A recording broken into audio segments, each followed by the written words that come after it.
Magandang araw. Ako po si Mark Lester Liragat. Ito po ang aking daily devotion ngayong June 26. When God says, I am against you. Nahum. Na tinalakay po ni Pastor Russell Ocampo sa 365 Daily Devotions. Ang Bible verse po yung araw ay galing sa Nahum chapter 2. Sabi sa Nahum chapter 2 verse 13, I am against you, declares the Lord Almighty. I will burn up your chariots in smoke, and the sword will devour your young lions. I will leave you no prey on earth. The voices of your messengers will no longer be heard. Nahum chapter 2 verse 13. Kapag may tao na nagsabing kalaban mo ako, maaaring matakot tayo.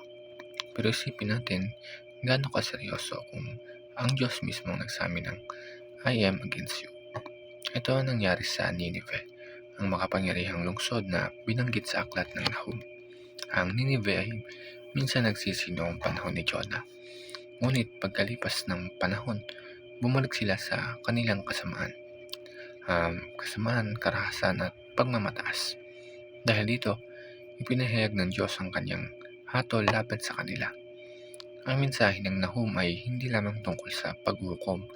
Ito rin ay paalala na ang Diyos ay banal, makatarungan at tapat sa kanyang salita. Ang first teaching is, the scariest thing is to have God as your enemy. Sa buhay natin, marami tayong kinakatakutan, failure, pagkawala ng trabaho o problema sa pamilya.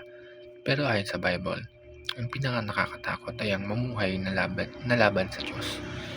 Nang sabihin ng Diyos sa Nineveh, I am against you, wala nang makakapigil sa kanyang hatol.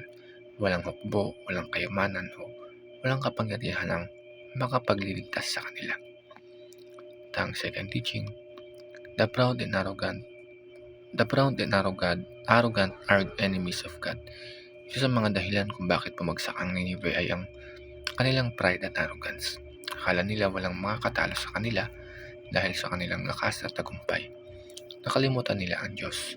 Minsan, hindi rin natin namamalayan na naging mapagmataas tayo kapag iniisip natin na kaya natin ang lahat ng wala ang Diyos, kapag hindi tayo nananalangin o kapag ang sariling nating kakayahan ang ating pinagkakatiwalaan.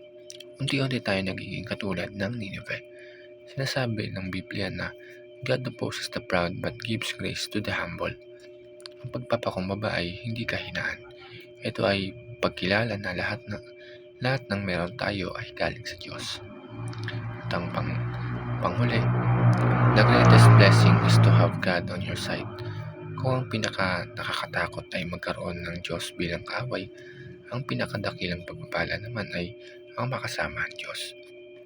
Hindi ibig sabihin nito na wala na tayong problema, kahit ang mga taong sumusunod sa Diyos ay dumaraan sa pagsubok. Ngunit ang kaibahan ay may Diyos silang kasama sa bawat laban. Kapag ang Diyos ang nasa panig natin, may kapayapaan tayo kahit magulo ang paligid. May pag-asa tayo kahit mahirap ang sitwasyon, at may lakas tayo kahit pakiramdam natin ay mahina tayo. Hindi ang kayamanan, posisyon o tagumpay ang tunay na seguridad ng tao. Ang tunay na seguridad ay ang malaman na ang Diyos ang ating Ama, tagapagtanggol at gabay. Yun lamang po.